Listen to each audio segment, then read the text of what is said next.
Hey everyone, this is such a brilliant opportunity. Sam here, along with my friends Neil and Yvonne from Barnabus.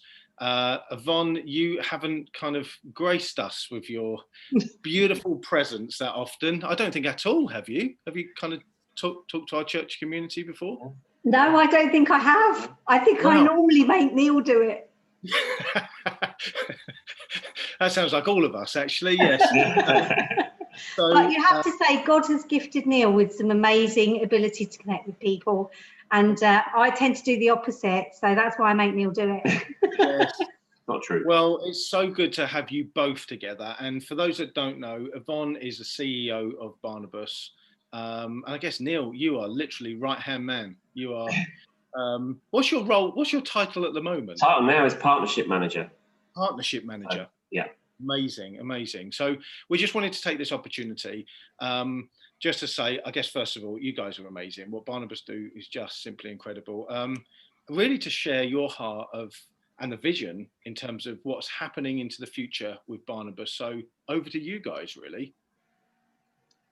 Well, I guess the first thing to say is we had this dream and vision at the end of last year that we would completely transform the way we worked.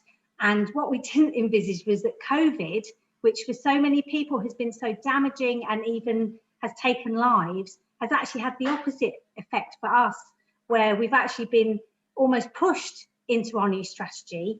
And along with that has come funding, along with that has come people that we needed to deliver. And amazingly, God just seems to be throwing resources at us in a way that we could never really even have expected. So we've gone from, as I'm sure Neil's told you 100 times, we've gone from seeing lots and lots of people and literally just doing what we can for them to working much more deeply and intensively with some of the hardest to reach people in Manchester, people who've been failed by the system many times.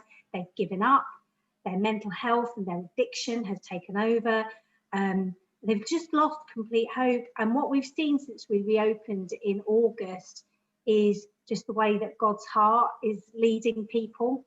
And some of it, I would say, Neil, we haven't even really pushed for. It's just been incredible that it really struck me the other day. We've been faithful all the way through, and we have believed in what God is going to do for this city. And I think we're right at the beginning of that, and that's just really exciting to be in that place. That's so good. That's so good. And you know, it's amazing over the years how many people, how many thousands of people you must have served, and all those hot meals and showers and clothes and food. Tell us a little bit this new three-pronged approach that you're going to take in terms of helping people live independently. Yeah, so like you say, historically, the Beacon, which is our building here on Bloom Street, was a drop-in centre. So it was food-led. So we used to feed people, we used to clothe them, shower, and they get access to medical care. And while they were there, we might have a conversation about accommodation, getting people off the street. And it was great. It worked on that level really well. We served 2,500 people last year, which is a ridiculous amount of people. And about 600 of them went on to some form of accommodation, but we know that they didn't all succeed, and probably around half of them didn't sustain that accommodation, and they ended up coming back or falling out, somewhere in the system. So whilst that was good, we got to the end of last year, we know that's not the right way to go, because we're not changing lives. It was a light touch point. It was good, but it wasn't what we felt was the right thing to do. So this new strategy, as Yvonne has already said, we've been forced down this road from one level because we can only serve now 8 people at a time in our morning session, 2 at a time into the Beacon. And we're no longer calling it a drop-in, it's a support centre, because we're now saying, yes, you can come in, but you can come in if you're talking to an engagement worker. And when you talk to an engagement worker, we can do a mental health assessment, we can get your benefits set up, we can talk about accommodation, maybe even do a referral to get you off the streets today, hopefully, if there's a bed available, and that's a whole other story. But we want to be an engagement-led service. So if you're coming in now, ideally, we're talking to people who are rough sleeping or sofa surfing and haven't got somewhere to stay that's their own tonight. Whereas historically, we'd serve everybody, people in temporary accommodation, people who are maybe beginning the journey of getting off the streets. We'd let them in for food and other things. Now we can't do that because we've got such limited capacity. The Beacon is tiny. Social distancing is very difficult. So that means that we've got this reduced capacity, but that's where we wanted to go anyway. So we now serve, a busy morning in the Beacon now is 10 people, whereas it used to be 80. So those 10 people now, we can talk about all those different aspects of getting off the street, and we are seeing people get off the street, which is great. So that's we're now calling that our support work, and that's our front end work that we do here on Bloom Street. Then when we get somebody accommodated, then we want to hold their hand, and this is, I guess, the piece of the jigsaw that's new, but it's kind of not new because we used to do this a bit, but we'd rely on other services to do it. Now we have caseworkers who are working with people who are accommodated, but we're trying to keep them accommodated. So that is everything from, making sure they do get their benefits to them and not into a mate's account, making sure they do start some kind of recovery.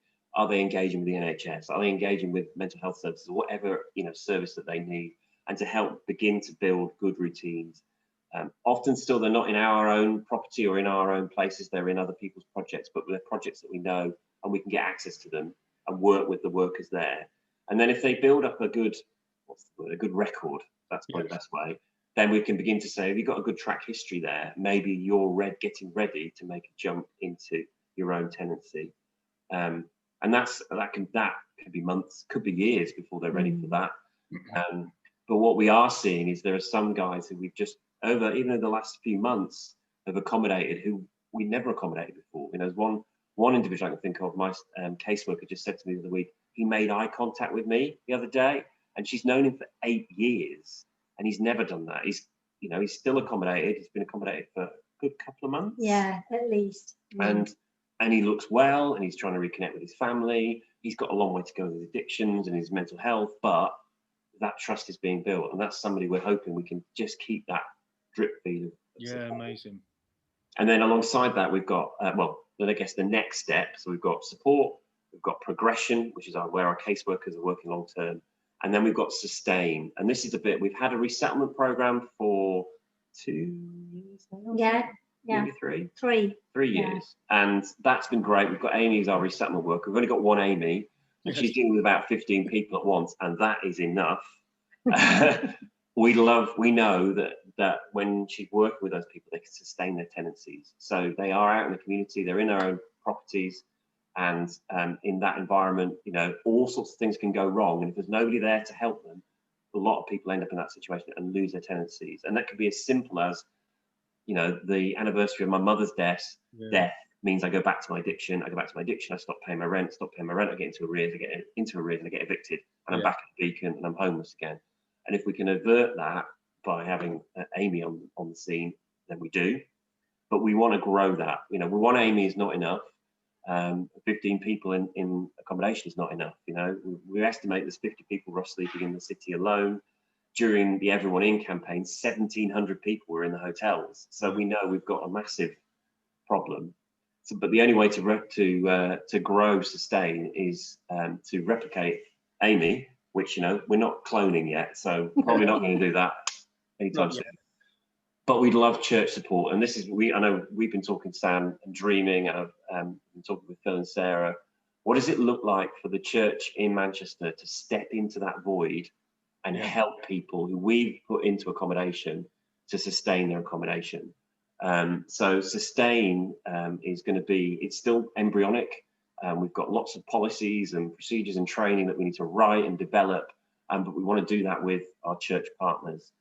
And my dream is that every time we house somebody on that sustain scheme, we ring up a local church, one of our partner churches. So we're ringing you, Sam, at Vine Life, to say, right, we put Joe on this street in Longsight, and we love your team of people at Vine Life to go and wrap themselves around them, whether that's helping them find the bus stop, going to the gym for the first time. How do I clean, or how do I, fix my dishwasher when it goes wrong? Whatever it is, we have a group of people who can be the point of contact, and it's not just Amy. Amy will be in the background. Amy will be there to support all this, but the team of people in the church will be the ones who can love and care for that individual. And who knows? That's the bit where we stand back. Every touch point with Barnabus, we're dreaming that somebody's going to meet Jesus. Yes. And it might be a cup of tea in our Beacon Centre, or it might be when they get the keys to their property and their first private tenancy. And anywhere in between, there's an opportunity for them to meet Jesus. And I'm believing that actually the community and the aspect of meeting people who love Jesus out in the community is a perfect moment for people to choose him. But who knows, they may never do that, and we'll just carry on loving them. They may never set foot in a church building or a church service on a Sunday. That's fine too. But I just know that there's a key there, isn't there? There's a key for people's future and hope and vision that only Jesus can fulfill. Yeah. And we need the church to step into that. And so sustain is the exciting bit, I guess, that it's a bit of a blank canvas, and it's one we're dreaming about initially with Vine Life, but I'm believing for the church across Manchester as well. Yeah, that's so good. It's just the groundwork, the years and years and years that you guys have put in. It's kind of preparing for days like this, isn't it? Yeah. Years ahead like this, that you just think this is the very heart of Jesus, to care for, to love, to support the most vulnerable without agenda. Just to say we just get to be the hands and feet of Jesus. So I just want to say on behalf of Vine Life, your friends at Vine Life, Neil, you're part of Vine Life, but Yvonne, you're part of Vine Life. Like we love you guys, and we genuinely want partnership to be tangible, not just kind of words, but for you to feel that. So really looking forward to what that might look like. And I guess as you guys map that out, training and teams, and what this could look like more and more, we'll keep communicating with our church community here. What that might look like who might want to be involved, and any apprehension. Hopefully, barriers can be broken, and people that might be fearful about getting involved. Hopefully, we can kind of alleviate any fears and stuff like that. But that's so great to hear, and I think it's such a simple 3-step, isn't it? Support, progression, sustain. Appreciated. It's probably a minefield to try and work for as well, but yeah, just want you to know we're behind you in that. I guess for now we'll share more into the new year as well, but for now, what would you want us to be praying for, aware of, as you're continuing to plan, if that makes sense? That's an interesting question, because we have a huge prayer list. Here's 27 prayer points. I know. But I think more than anything, I think we would really love people to be praying that we're given the space and the time to be able to build the Sustain programme. We're off to a great start with support. It's already running in the Beacon. It's already working. We've proven that. And even with progression, we've made baby steps into that. It's starting to come along. But Sustain is where our hearts are, because nobody should be homeless. Everybody has the right to a home and to love and to all the things that we take for granted. But I think if we could pray that we would find these amazing volunteers, these amazing teams to work alongside us, I think that would be amazing. And I suppose also, as always, God's provision, that we could continue to keep everything running, keep everything open. We're fine with funding until the end of the year. What happens in next year is anyone's guess. Everybody's the same. But we just know God's got his heart here, and we just know that, we're just his hands and feet, really. We're just carrying out what he wants us to do. Yeah, thank you. Guys, thank you so much. This is just the start of many conversations, I'm sure. And we'll keep drip feeding in what it looks like and communicating with church family, how people can get involved. But just want to say, bless you for all the incredible work you're doing. Thanks for talking to us today. Thank you. Great.